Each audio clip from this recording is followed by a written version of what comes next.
Permítanme ustedes, por favor, hacer uso del micrófono a nuestro muy querido y apreciado doctor Jimmy Morales. Muy buenas tardes a todos los que se dieron cita a este magno foro iberoamericano de políticos cristianos y agradezco el privilegio de poder visitar a tan selecto público mi ponencia y ruego a Dios que me permita dejar un mensaje positivo y más importante aún, que pueda mi experiencia ser de bendición para ustedes, nuestros países y lo más importante, para el reino de Dios. Muchas gracias, Aarón, que Dios te bendiga. Y si alguien tuvo la oportunidad de leer la ponencia, quizá pudo haber observado las dos grandes áreas con las que tratamos de armonizar esta ponencia. En esencia, lo terrenal y lo espiritual. Y para nada lo que voy a tratar será un sermón o devocional, no se asuste.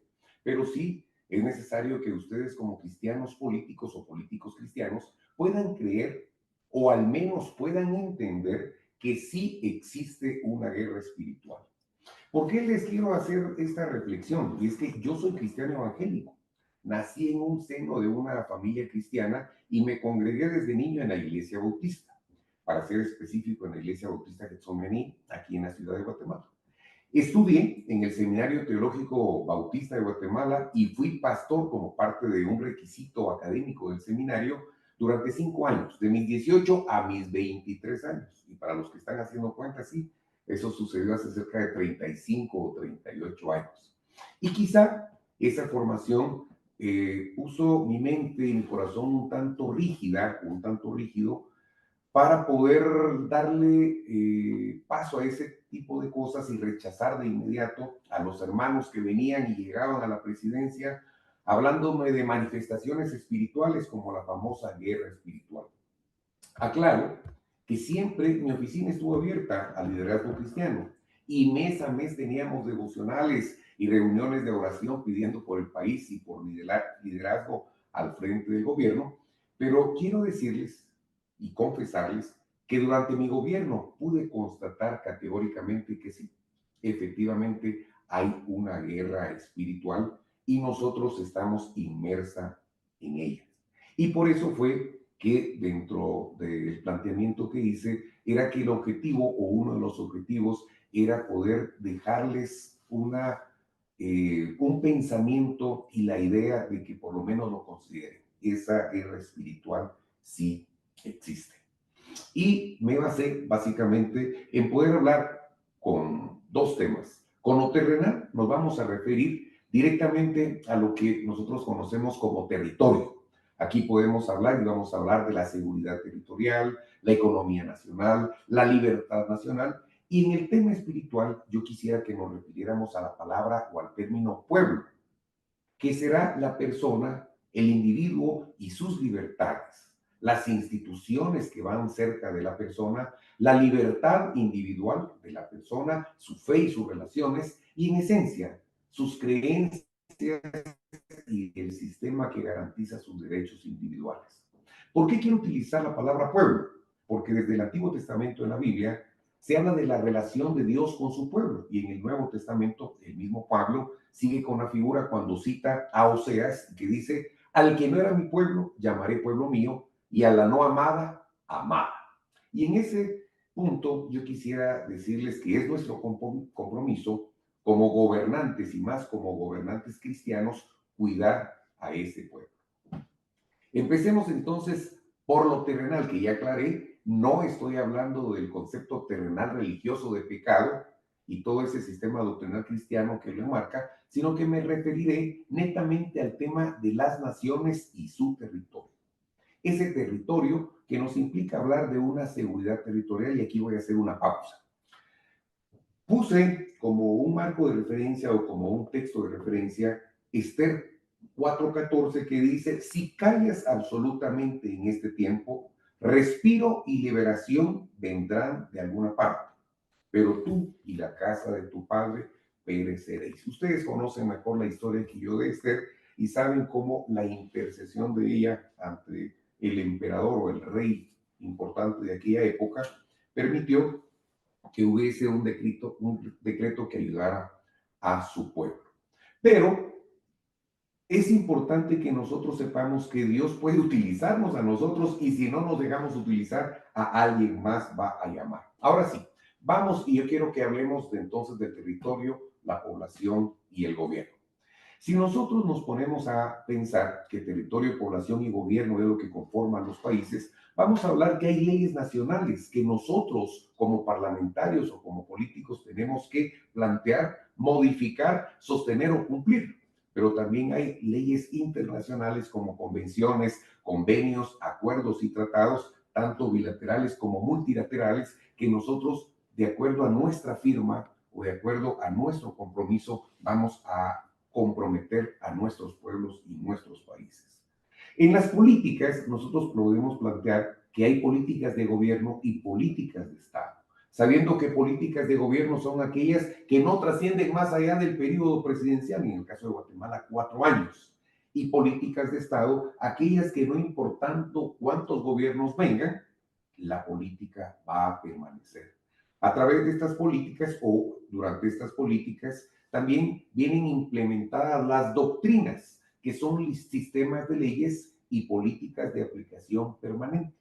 Y dentro de este momento y dentro de la ponencia puse el caso de Estados Unidos como ejemplo, en donde su política exterior, que viene desde el mismo tiempo de la conquista y colonización, allá por 1607, cuando se da la fundación del poblado Jamestown, que fue la primera colonia inglesa permanente en América Latina, en donde se plantea una política o una creencia que se llamaba el destino manifiesto. Y este destino manifiesto era la creencia de que Estados Unidos tenía una misión divina o un destino especial para expandirse y dominar todo el territorio norteamericano. Siglos después, en 1823, surge la famosa frase América para los americanos, que es la doctrina Monroe, promulgada precisamente por el presidente James Monroe, que establece que Estados Unidos se opondrá a cualquier intento de intervención europea en América Latina y considerará cualquier intento de colonización o intervención en la región como una amenaza a la seguridad nacional. ¿Por qué ellos consideraban una amenaza a la seguridad nacional? Porque estaba amenazando su territorio y a partir de ahí nosotros vemos que hay como parte de una responsabilidad de los gobernantes, como una responsabilidad de los parlamentarios, crear leyes que también respalden las decisiones de los políticos que van transitoriamente ocupando cada uno de los asientos o curules importantes de una nación. Un siglo después, allá por 1904, surge sobre el destino manifiesto y sobre la doctrina Monroe el corolario Roosevelt, que es una extensión de la doctrina Monroe establecida por el presidente Theodore Roosevelt, que afirma que Estados Unidos tiene el derecho de intervenir en los asuntos de todos los países de América Latina y el Caribe si considera que están fallando en el cumplimiento de sus obligaciones internacionales o si están sumidos en el caos y la inestabilidad. Y con esto quiero recordarles que Estados Unidos justificó la intervención estadounidense en América Latina y el Caribe durante los siglos XIX y principios del siglo XX. Cierro acá este caso y quiero traerlo entonces a colación de que el tema que me pidieron es seguridad continental y la participación del cristiano en la defensa de los valores. Cuando hablamos de política internacional y geopolítica o geoestrategia, lo que viene en los meses anteriores a nuestra mente es fundamentalmente la famosa guerra comercial y de aranceles. Pero esta no comenzó ahorita. Nosotros nos podemos retroceder en el tiempo y en 1783, si no recuerdo mal, Inglaterra y Alemania empezaron en una guerra comercial, precisamente incrementándose los aranceles de la misma forma que se está dando ahora entre las dos potencias predominantes. ¿Quiénes son? Estados Unidos y China. Viene el gobierno de Trump allá por el 2018 y aplica las primeras sanciones arancelarias y económicas y ahora lo único que se está haciendo es amplificar esa situación. ¿Quiénes quedamos en medio? Siempre nosotros. Latinoamérica o los países que vamos en vías de desarrollo o que queremos luchar por hacer las cosas bien. Ya escuchamos cómo se somata la mano en el canal de Panamá, cómo se somata la mano hacia Groenlandia, etcétera, etcétera, etcétera. Ahora bien, si Estados Unidos plantea como un ejemplo ese tipo de leyes, una de las preguntas que nosotros nos debemos hacer es cuáles son nuestras políticas para defender nuestro territorio y a nuestro pueblo a través de nuestro gobierno y de nuestras leyes. Nosotros también tenemos amenazas, precisamente la imposición de cualquier doctrina o la imposición de cualquier ley o la imposición de cualquier política nos puede afectar y nos puede afectar directamente como naciones y como pueblo. Viene entonces a darse las amenazas externas. Y las amenazas externas pueden ser económicas, pueden ser bélicas o pueden ser de cualquier naturaleza material, pero también vienen los temas de imposiciones ideológicas que en determinado momento son políticas internacionales que se convierten en doctrinas y que nos vienen a implementar o a implantar situaciones en nuestros países. Y es aquí donde quiero citar, no precisamente que venga de Estados Unidos, pero sí en determinado momento, la administración de Obama y de Biden y de los Clinton, con un movimiento y pensamiento demócrata, fueron muy duros en tratar de implementar la ideología de la Agenda 2030, donde hay una ideología de género y un pensamiento abortista que pusieron contra las cuerdas a todo el mundo y muchos países han sucumbido autorizando y legalizando estas situaciones como algo normal, como algo convencional y de una u otra forma orillando también a nuestra iglesia, a nuestros líderes, a que veamos como algo natural y reconozcamos como algo natural cosas que van o contra natura o contra nuestros principios cristianos. Cuando yo era presidente, en 2015 gané las elecciones y en el 2016 asumí la presidencia, precisamente empezó la Agenda 2030 que tenía que ver, o la firmó el presidente anterior a mí, que fue transitorio, el doctor Maldonado Aguirre, el 27 de septiembre firma que Guatemala suscribe la Agenda 2030. Durante nuestros primeros meses o nuestro primer semestre de gobierno, nosotros nos dedicamos, entre muchas cosas, precisamente a analizar los tratados internacionales que recientemente habíamos firmado y nos dimos cuenta de algunos temas que se estaban dando que ponían en riesgo nuestro pueblo y dentro de nuestro territorio. Fue el nuncio apostólico, el señor Nicolás Tenedín, de origen francés e italiano, que fue quien me hizo ver algunos de los temas con letrita chiquita, decimos acá, que venía implícita en esa Agenda 2030. Como por ejemplo la inclusión, la palabra inclusión como un elemento en donde estaban metiendo todo tipo de ideas, incluyendo la aceptación de distintos géneros y la abolición del pensamiento de la biología o biológico de sexo masculino y femenino para aceptar un concepto lingüístico y meter la palabra género como una parte obligatoria. Incluso ahorita nosotros en Guatemala estamos enfrentando una situación compleja porque el gobierno, el ejecutivo, quien está dirigiendo el ejecutivo, sí tiene un pensamiento hacia este lado, hacia ese pensamiento, y precisamente los libros de texto fueron impresos ya con ese tipo de enseñanza. Hay una huelga magisterial en la que tendrán su agenda quizá escondida, pero también están metiendo este elemento como parte de su lucha y muchos líderes cristianos están llegando a apoyar para que no se nos salga de las manos algo que ya estamos abordando y atajando tarde.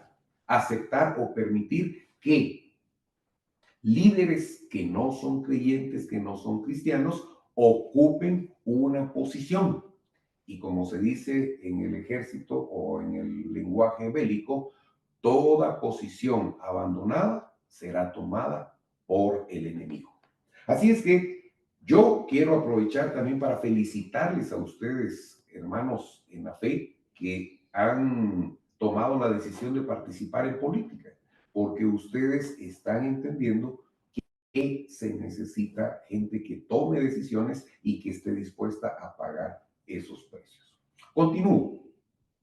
Están entonces las amenazas territoriales, las amenazas externas, que en el caso de la política exterior de Estados Unidos que planteé como ejemplo, nos muestra que es necesario que las leyes y políticas que nosotros establezcamos vayan precisamente a proteger nuestros territorios y nuestras leyes nacionales para evitar que se nos impongan, como dije, leyes, políticas o acciones.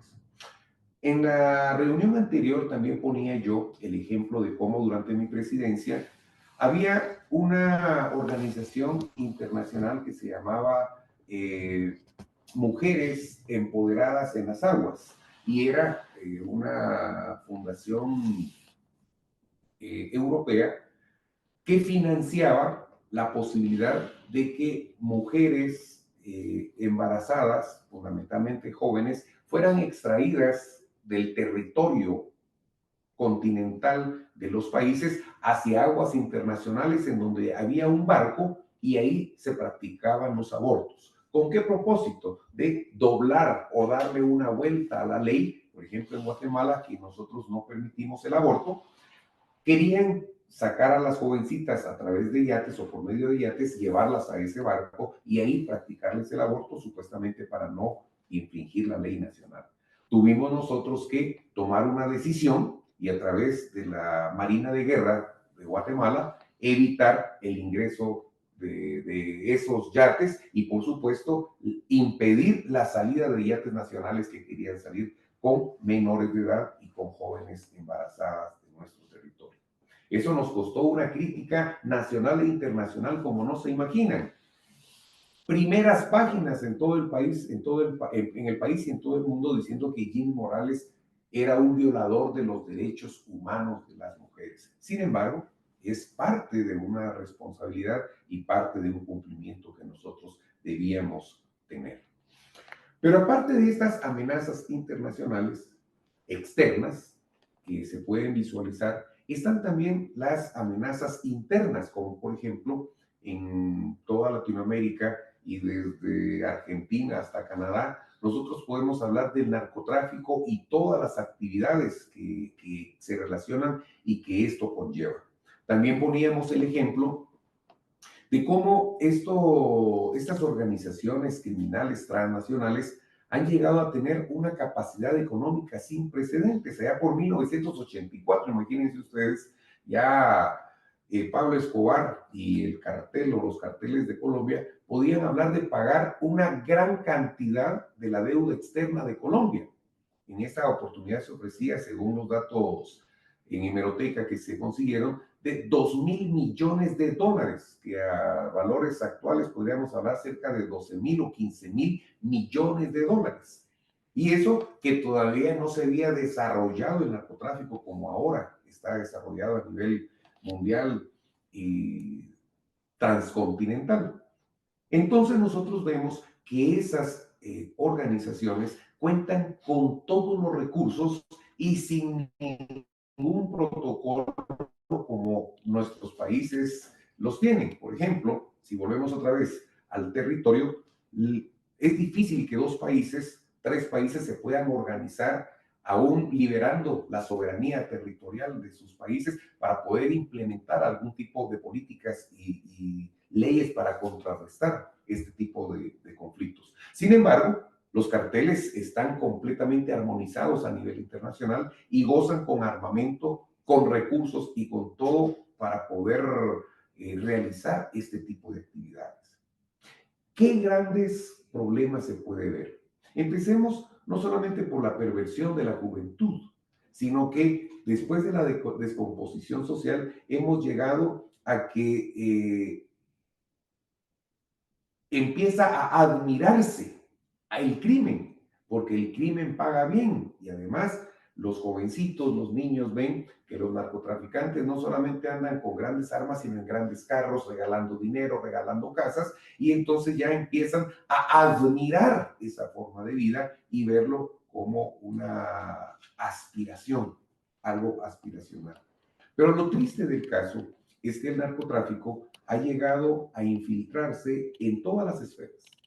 En la esfera política, y voy a hablar de Guatemala, hay narcotráfico que está financiando la elección de alcaldes, la elección de diputados, y se habla que algunos presidentes han recibido algún tipo de financiamiento del narcotráfico que después también les compromete o les facilita para la actividad de narcotráfico. Pero no solamente estamos hablando de narcotráfico, sino que también estamos hablando de lavado de dinero, que es una actividad o una narcoactividad y se ha infiltrado en la iglesia. Se habla de narcopastores, se habla de narcoiglesias que de una u otra forma legitimizan recursos y si bien es cierto que no es la regla, sí ya se da y cada día se observa en mayor cantidad en Guatemala y creo que no es una gran diferencia en México, Centroamérica o Sudamérica. Así es que esa amenaza que está generando una guerra intestina, y digo intestina porque viene desde adentro de nuestras naciones y que tiene que ver también con la necesidad de hombres y mujeres valientes que estén dispuestos o estemos dispuestos a enfrentar los riesgos que conlleva el ponerse en el pórtico y poder decir esto no puede suceder, esto no debe suceder o esto no lo voy a permitir.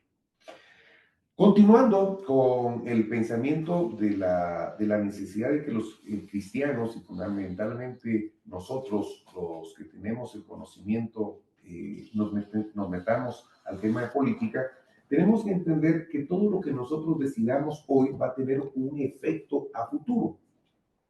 Volviendo al ejemplo de Estados Unidos, que yo creo que por alguna razón cercana lo tenemos claro, es que sus políticas son duras, pero no precisamente les favorecen siempre.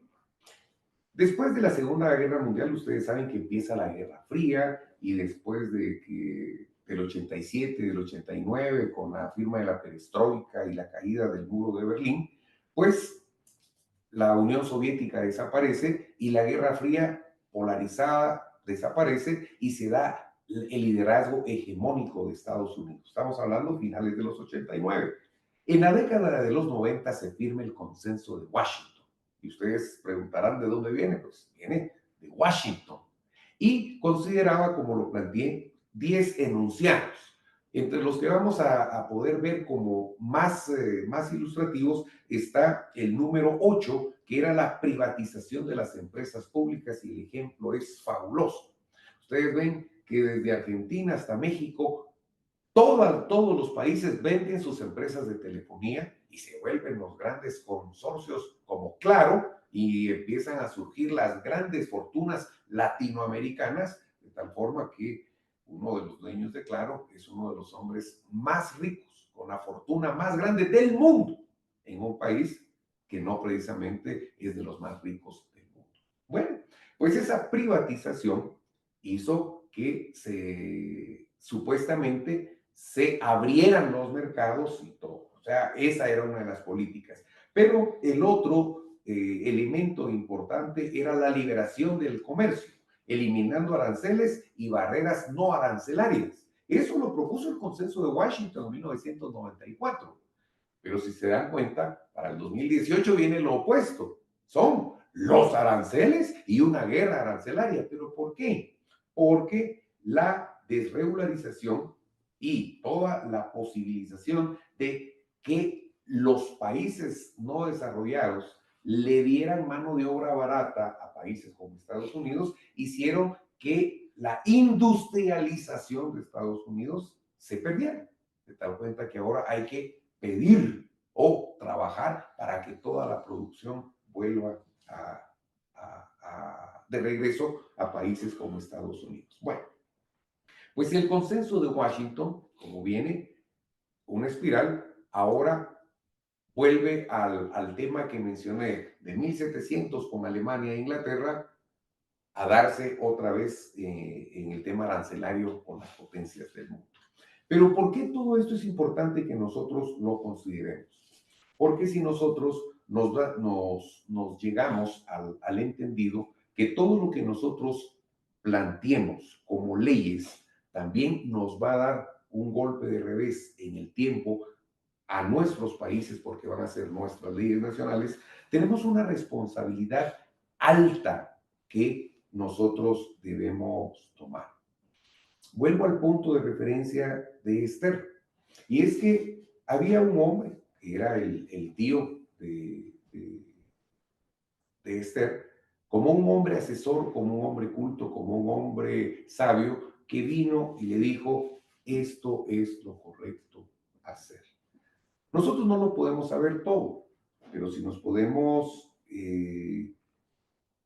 rodear de un equipo de trabajo que nos pueda dar una asesoría, que nos pueda dar una posibilidad, nosotros vamos a poder tener la posibilidad también de cuidar al pueblo. Y aquí es donde ya quiero pasar, saliéndome de lo terrenal y lo territorial, al elemento pueblo, al que Dios planteaba que era importante y que sigue planteando a través del mensaje cristiano que es importante, y nosotros tenemos esa responsabilidad. Política viene de la palabra polis, ciudad, y la ciudad está conformada fundamentalmente por personas reunidas socialmente en una infraestructura dada. Nosotros no somos pastores religiosos, los políticos no somos pastores espirituales, pero sí tenemos una especie de pastorado judicial, jurídico y político que debemos ejercer y que ejercemos para bien o para mal al pueblo que Dios nos ha dado gobernar. Nosotros tenemos una responsabilidad de impedir que caballos de Troya, como ya planteé en la Agenda 2030, entren a través de las políticas y de las leyes que nosotros autorizamos. Si bien es cierto que Huntington dijo que iba a haber una guerra de civilizaciones o choque de civilizaciones, y desde acá nosotros hablamos de que cristianos contra musulmanes allá en Asia, que musulmanes contra hindúes también en Asia, o empezamos a hablar de todas las luchas que se dan, no tenemos que dejar de pensar que muchos musulmanes también están viniendo a América, pero más que la lucha externa o la amenaza externa, yo creo que la amenaza más grande que tiene América somos nosotros mismos. Nosotros hemos permitido que dentro de nuestras políticas se plantee un laicismo que ya está llegando a ateísmo, porque si bien es cierto que laico es respetar el culto o respetar que hay personas que no creen, no significa obligar a no creer y prohibir que se puedan dar mensajes cristianos o religiosos dentro de una escuela o educación. No sé si sea cierto porque las redes sociales son complicadas, pero he visto videos y he leído algún tipo de documentación que en países como España es prohibido predicar al aire libre. Si sea verdad o sea mentira, no sé. Lo que sí sé es que en muchos de nuestros países como Guatemala han habido presidentes y han habido autoridades que han prohibido que se ore en un aula de clases. Sin embargo, sí se puede plantear la posibilidad del uso de anticonceptivos con cátedras completamente fuera de la realidad, en donde no se plantea la colocación de un preservativo con la mano, sino instructores, instructoras dándole clase a adolescentes cómo poner un preservativo con la boca. ¿Cómo es posible que hayamos tergiversado tanto el concepto de la educación, prohibiendo una oración en clases y permitiendo ese tipo de situaciones que se han dado ya en mi país? en un país completamente considerado uno de los países más creyentes del mundo y, si no estoy mal, el segundo con más cristianos evangélicos de América. Y no podemos dejar por un lado los cristianos católicos, que la base es muy similar. Nuestra base judeocristiana nos habla de los mismos principios y los mismos valores éticos y cristianos. Entonces, los políticos debemos ver que la política o la actividad política se debe ver como una vocación cristiana de servicio que nos permita estar en las posiciones de poder para la toma de decisiones y para la defensa de nuestra fe, la defensa de nuestras instituciones, la defensa de nuestros países y la defensa de nuestro pueblo. Con todo el deseo de poder aportar, planteo que si nosotros callamos, alguien tendrá que hablar. Jesús en su momento dijo, si estos callan, les aseguro que las piedras gritarán. Y tiene mucho que ver con lo que se le dijo a Esther, cuando le dijeron, si tú no haces lo que tienes que hacer, de algún lado vendrá el socorro.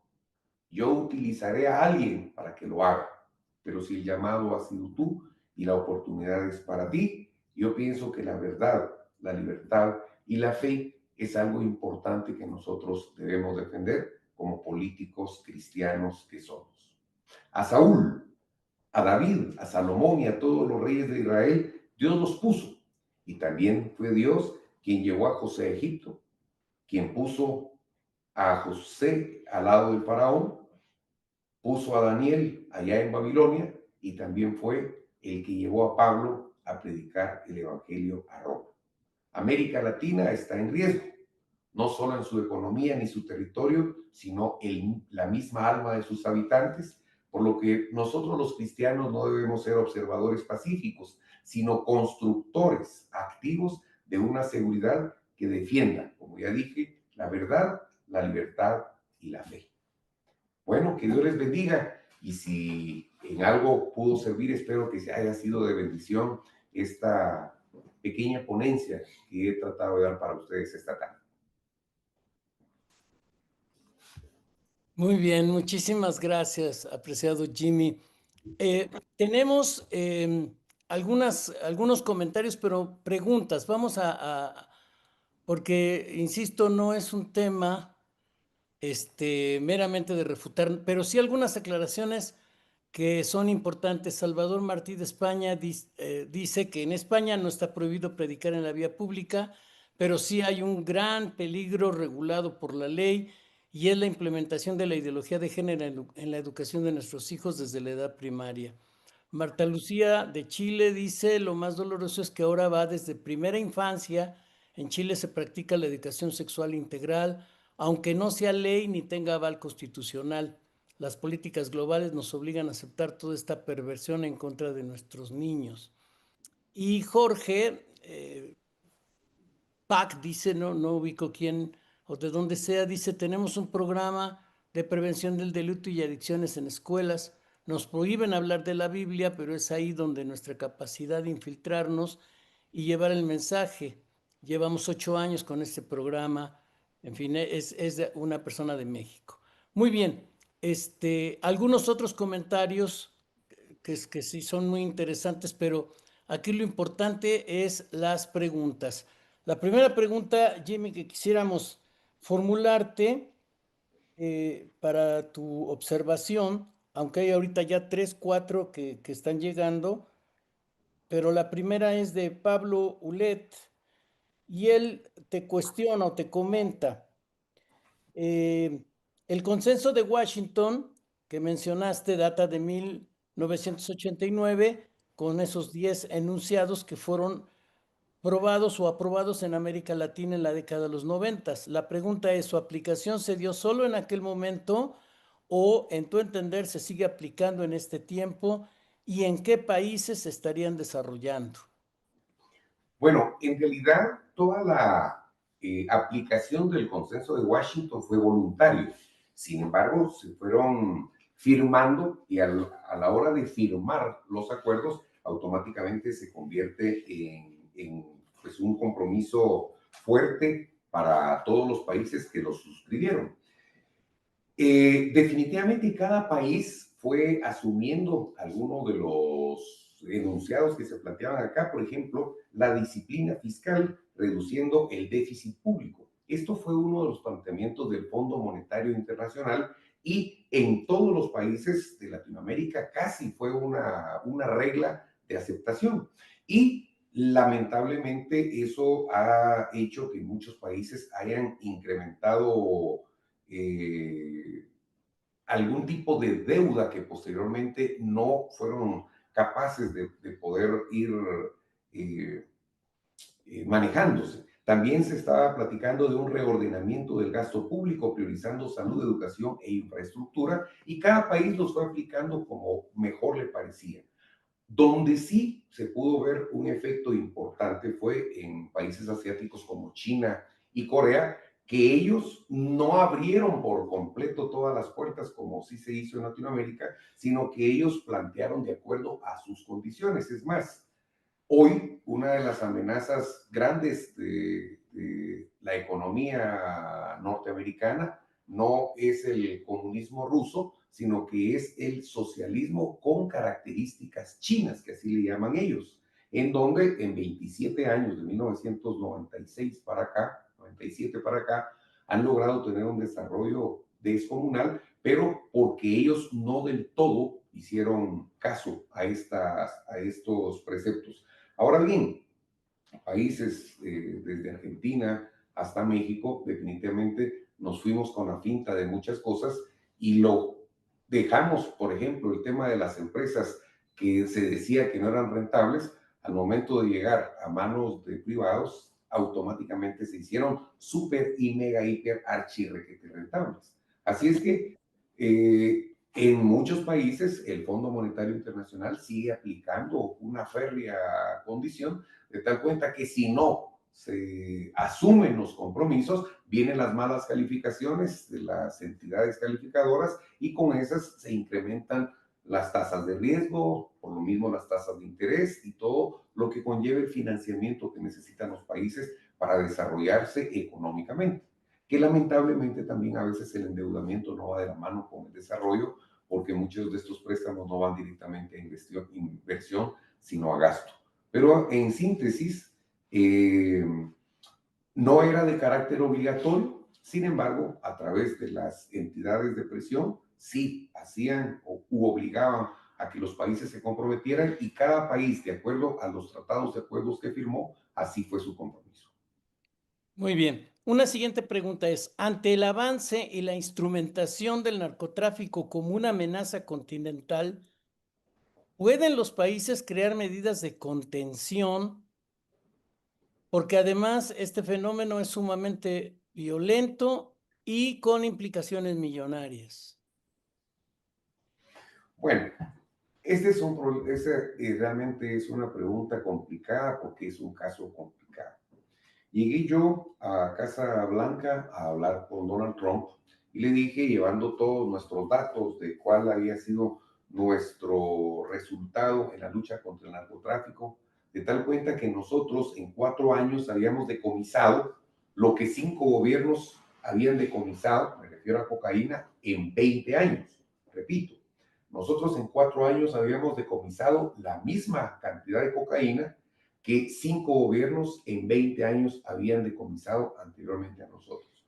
Para mí era una carta de presentación fenomenal de llegar con el presidente Trump y decirle, mire, somos su mejor aliado en la región.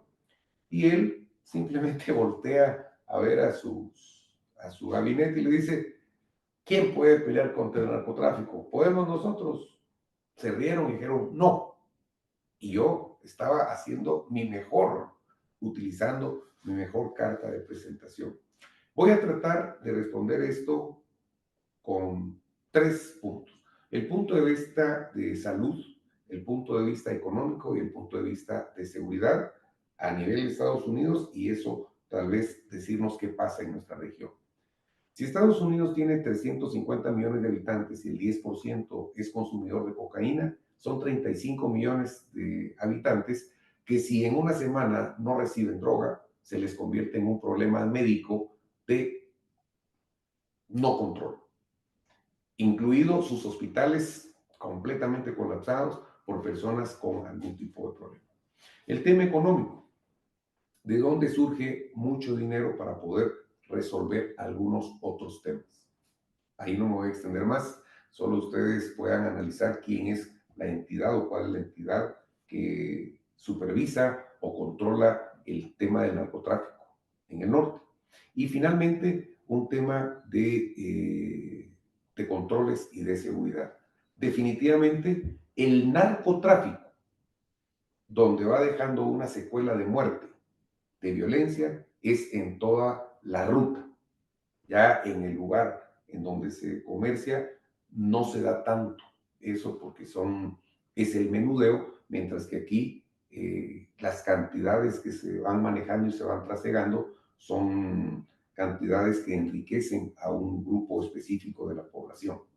Este recurso les permite estar mejor armados que la policía, mejor armados que el ejército, mejor coordinados, porque incluso tienen infiltradas esas instituciones. Así es que podríamos decir que es una guerra muy difícil de ganar. Ahora bien, nuestra responsabilidad es, por ejemplo, en el caso mío, yo traté dentro de mis posibilidades como presidente de realizar todos mis protocolos y de luchar en la incautación, pero también en el tema como cabeza de gobierno, nunca hice un negocio con una organización de esta naturaleza.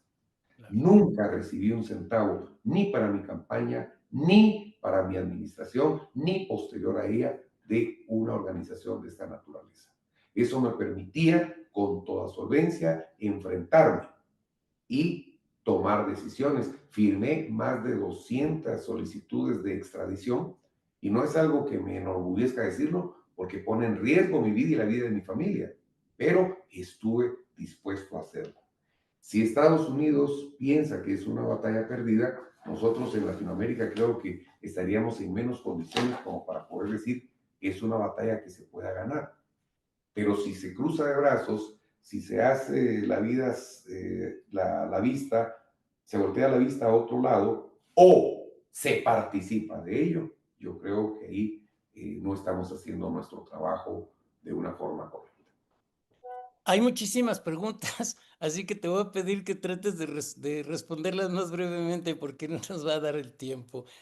La debilidad de los entes multilaterales como la ONU o la OEA y otros más, a tu entender, propician la influencia del crimen organizado en los países. La debilidad de las organizaciones multilaterales. Bueno, no sé si son débiles, pero en realidad su debilidad o su fortaleza no, no afectaría, pero sí afecta los fines que persiguen. Por ejemplo, en el narcotráfico, el famoso o la famosa defensa de los derechos humanos. En el tema del crimen organizado y toda la violencia que eso manifiesta, la violencia ellos sí la pueden ejercer, pero a ellos no se les puede ejercer. ¿Por qué? Por los derechos humanos. ¿Y quiénes son los que andan con ese caballito de los derechos humanos? Organizaciones multilaterales como la ONU, como la OEA y como todos estos grandes grupos. Entonces, creo que se convierten como en refugio por el tipo de pensamiento que tienen al eh, obligar de alguna forma a los estados, a los gobernantes que no ejerzan la fuerza como se debe ejercer contra estos grupos. Me preguntan cuál es tu opinión sobre las políticas de seguridad y de reclusión que está ejerciendo en la República de El Salvador. Bueno, no puedo decir que sea lo mejor que hay, pero que está dando resultados buenos, los está dando. Acá lo que nosotros tendríamos que plantear es, por ejemplo, en Asia la pena de muerte existe y alguien dice, es que la pena de muerte no es la solución. Bueno, pero si hay una pena de muerte va a haber un violador que ya no va a estar violando gente en la calle. Va a haber un asesino en serie que ya no va a estar asesinando en la calle. La ley guatemalteca considera la pena de muerte, pero una incógnita, una nebulosa respecto del indulto presidencial. Entonces, por eso no se ha podido aplicar y los organismos internacionales están obligando y queriendo obligar a Guatemala que, como se suscribió el acuerdo, el pacto de Costa Rica, en donde se hace una abolición de la pena de muerte, entonces no se ha aplicado desde 1996 o 97 en Guatemala. Pero creo que respuestas categóricas sí pueden hacer alguna diferencia. Creo que El Salvador está poniendo un ejemplo. Lo único recomendable sería ver cuál va a ser el siguiente paso después de encarcelar a toda la gente. Lisbeth Hernández de México pregunta, primero te felicita, pero pregunta, ¿cuáles serían las acciones globales más efectivas que los políticos cristianos deberíamos hacer para atender eficazmente las amenazas que afrontamos? Bueno, yo creo que no debiéramos ser como barquitos que se los lleva la corriente. Todos en Naciones Unidas, todos los países votan de acuerdo a la tendencia de los 190 países que van tomando decisiones y que definitivamente plantea decisiones supuestamente correctas la ONU. Por ejemplo, en el caso de Israel, si ustedes votan, revisan las votaciones de todos los países del mundo, en cada una de las situaciones, que son como 13 votaciones que se dan anualmente por casos que tiene Palestina contra Israel, 5 países son los que votan de una forma ordenada a favor de Israel: Estados Unidos, Inglaterra, Canadá y Australia. Hay más de 160 países que votan en contra y hay como 30 países que se abstienen de votar. Guatemala era uno de los países que votaba en contra. Llamé yo a Cancillería y le pregunté al encargado de asuntos de Medio Oriente por qué habíamos votado en contra de Israel en determinados casos. Y él me dijo, porque así se ha hecho siempre. Eso no es la respuesta. Y estoy poniendo el ejemplo no porque sea un tema espiritual Israel, sino porque muchas veces temas y decisiones que deben llevarse a un tema internacional no se tratan y se vota de una forma como todos lo hacen. Y hay una izquierda, y con todo el respeto, si hay políticos cristianos de izquierda en este foro, analicen ustedes cómo la izquierda ha ido tomando unas causas, y conste que yo no soy de derecha, soy de centro, cómo las causas de izquierda a través de las libertades individuales, los pueblos indígenas, los afrodescendientes, los grupitos, han sido, como dice mi hermano, como unos problemas polvorín que se les enciende fuego y entre todos generan toda una protesta unificada en contra de ciertas cosas. Pero creo yo que el político debe llevar a las instancias multilaterales no decisiones como se han tomado, sino propuestas para hacer los cambios trascendentales. Muy bien. Carlos David González de Colombia pregunta, ¿cómo luchar de manera efectiva contra la ideología de género y la promoción del aborto en las organizaciones internacionales, dado que retirarles la financiación no les afecta, pues buscan otras fuentes de ingreso? Es por eso que, insisto, todo el tema de Naciones Unidas tiene una representación por país y a través de la presidencia y las cancillerías, nosotros tenemos que hacer valer nuestras ponencias y nuestros puntos de vista. Si nosotros nos sumamos a seguir votando a favor de esas ideologías, de esas agendas y todo, simple y sencillamente nos van a seguir imponiendo esas agendas y esas ideologías. Nosotros tenemos que exigirle a nuestras autoridades que voten de acuerdo a lo que nosotros como pueblo creemos. Claro. Es por eso que es importante desde las elecciones ir verificando a quién vamos a elegir, a quién vamos a apoyar, con quién vamos a hacer alianza y sobre qué leyes vamos a forzar. Aleida Paredes de México pregunta, ante las leyes malas de un país, ¿es posible derogarlas? ¿Cuál sería el camino para derogarlas de acuerdo a la Constitución Política de Guatemala? En el caso de Guatemala, definitivamente se pueden modificar las leyes en el Congreso de la República. Nosotros somos un país unicameral. Aquí solo tenemos Congreso de la República. En países como México y como Estados Unidos son bicamerales, según creo, en México, Sí. donde tienen senadores y donde tienen congresistas. En el caso de Guatemala es unicameral. Solamente tenemos Congreso de la República y ese es el que emite, modifica o deroga leyes. Entonces, en Guatemala lo que necesitamos es que un diputado pueda proponer a través de una iniciativa de ley la implementación, la modificación o la derogación de una ley y a través de tres momentos de lectura y de aprobación se pueda aprobar la iniciativa de ley con modificaciones intacta o no se acepta esa iniciativa de ley. Con esa se pueden, repito, promulgar, modificar o derogar leyes. Claudia Marcela pregunta, ¿cómo hacer entender a nuestros líderes religiosos que se escudan en el versículo que dice que nuestra lucha no es contra sangre y carne para no actuar y ser indiferentes? Bueno, yo en realidad, como buen bautista, decía separación del Estado y de la Iglesia, y yo estaba completamente convencido de que necesitábamos esa separación, y sigo convencido de esa separación. Más creo que el cristiano no se puede separar de su fe, ni el pueblo se puede separar, ni debemos separarlo de su fe y de sus creencias. Yo recibí un tema fuerte de experiencia en la presidencia de tal cuenta que, que logré observar que sí hay una lucha espiritual impresionante y que con mucha oración logramos a través del pueblo cristiano, mi familia y yo, vencer unos monstruos de 1000 cabezas y unos gigantes que todo el mundo nos daba por perdidos, pero que al final Dios se manifestó. ¿Cómo podemos convencer a los líderes cristianos que están en este momento?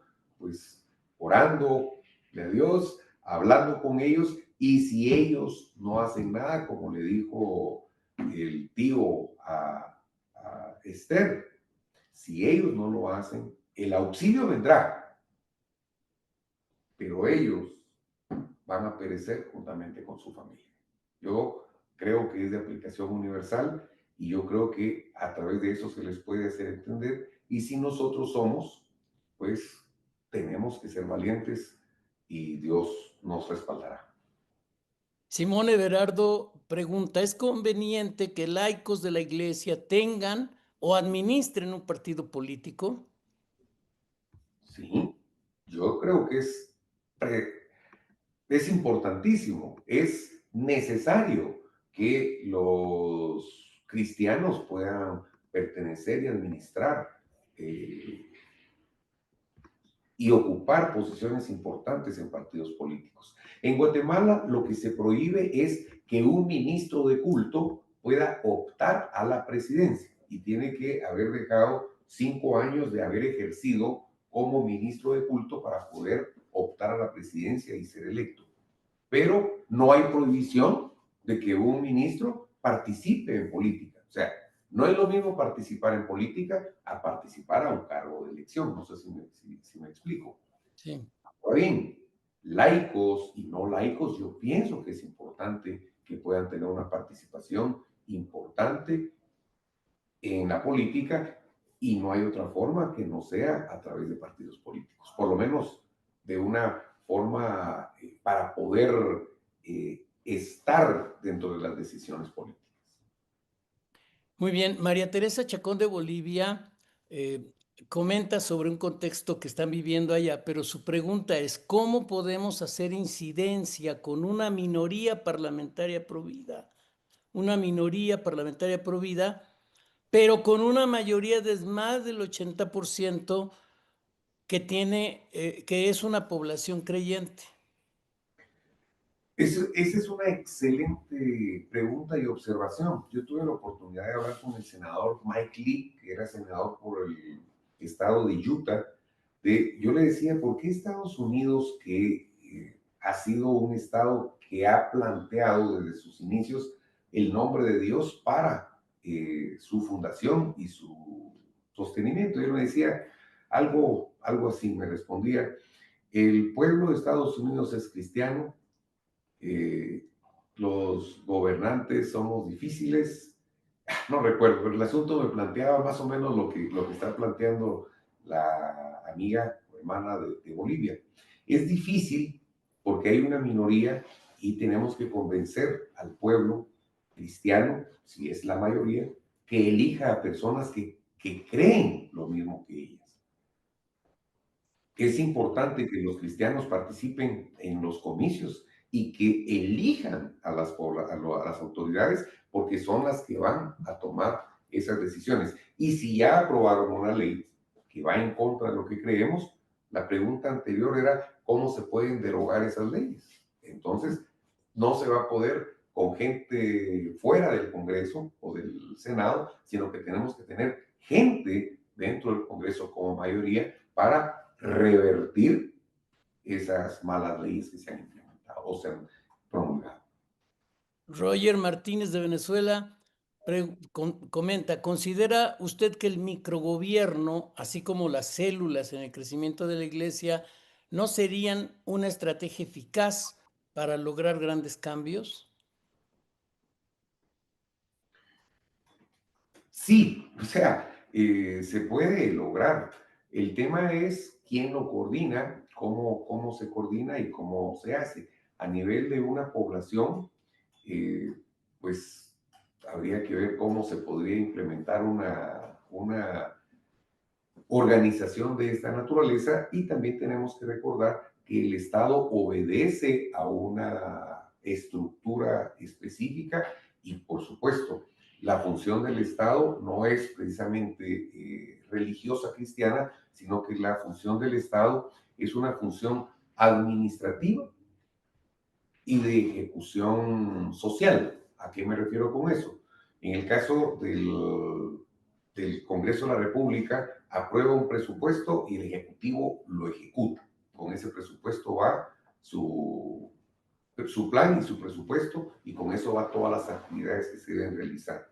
Y de aplicación social, porque lo que pretende es manejar todo lo que es justicia, seguridad, y relaciones económicas entre personas comerciales para que todo se maneje en buena línea. Ahora, un sistema celular como las iglesias, no sé cómo se podría implementar a nivel nacional, pero todo lo que vaya urdiendo una red social, eso es importante para cualquier país o para cualquier sociedad. Pregunta Alfonso Román, ¿no cree que la falta de conocimiento de la Biblia como doctrina liberal, práctica de Estado, ha impedido el desarrollo de las naciones iberoamericanas? En mi discurso de toma de posesión cité al profeta del Antiguo Testamento, que es Amós, creo que es, que decía, mi pueblo pereció por falta de conocimiento. Y efectivamente yo creo que la falta de conocimiento va a conducir a las personas, a los pueblos, a las sociedades a desarrollo, a el conocimiento a desarrollo y la falta de conocimiento a desastres.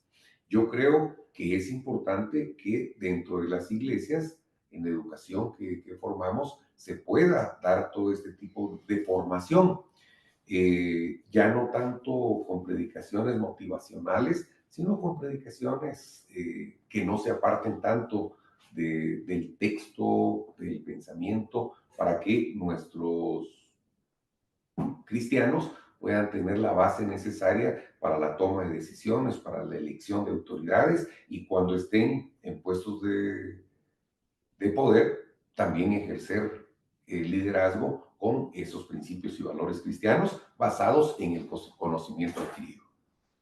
Vamos a mencionar tres preguntas más para cerrar este bloque Y las preguntas que no se hayan contestado ahora, se las enviaremos al doctor Jimmy Morales para que él las conteste y les haremos llegar la respuesta a quienes las formularon.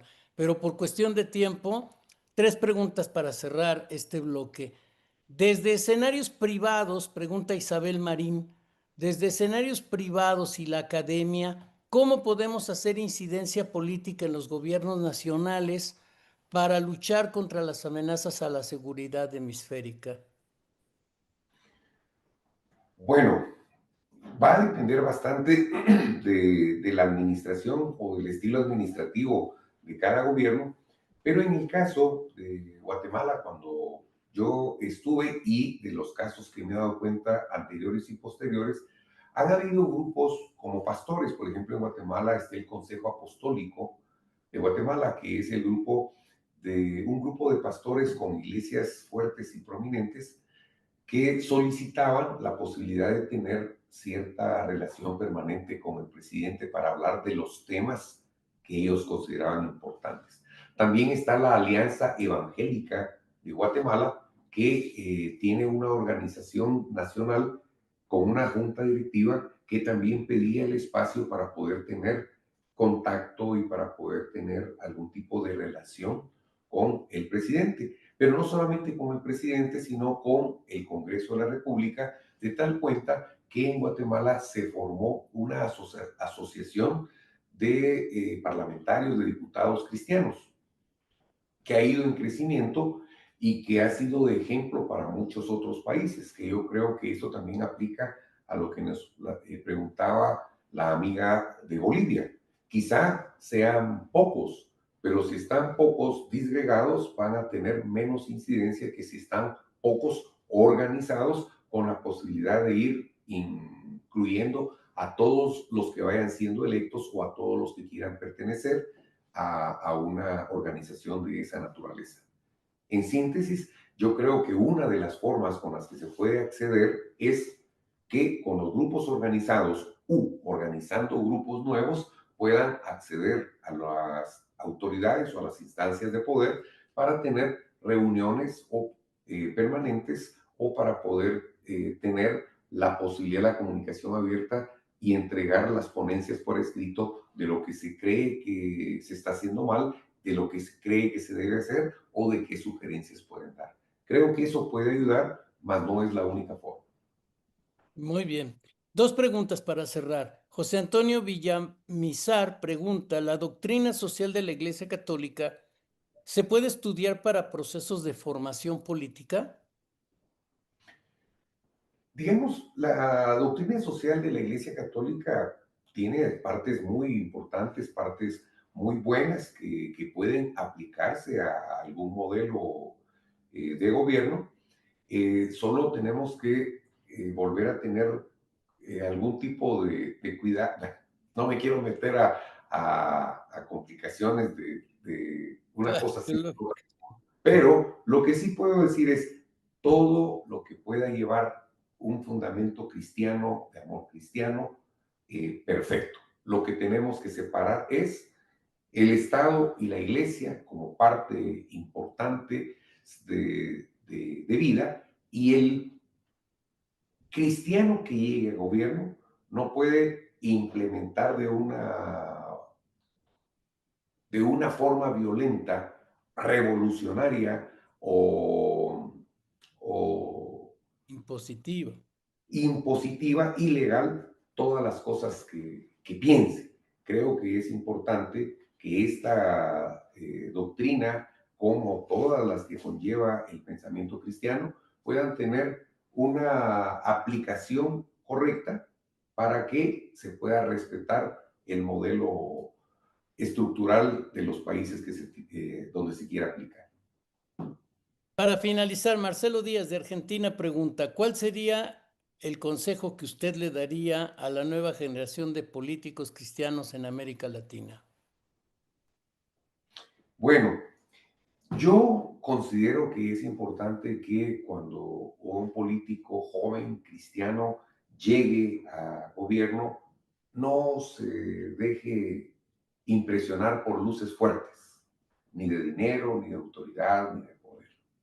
Es importante que cuando esté en el poder sea fuerte, sea valiente y que, como se le recomendó a Josué, el libro de la ley no se aparte ni de día ni de noche de él, y que todo lo que en él está escrito sea parte de su meditación de día y de noche, para que todo lo que haga pueda prosperar y todo salga bien, dice después también en Salmo 1, y pueda ser testimonio de una fe fuerte y de una fe que realmente puede hacer cambios significativos en una sociedad.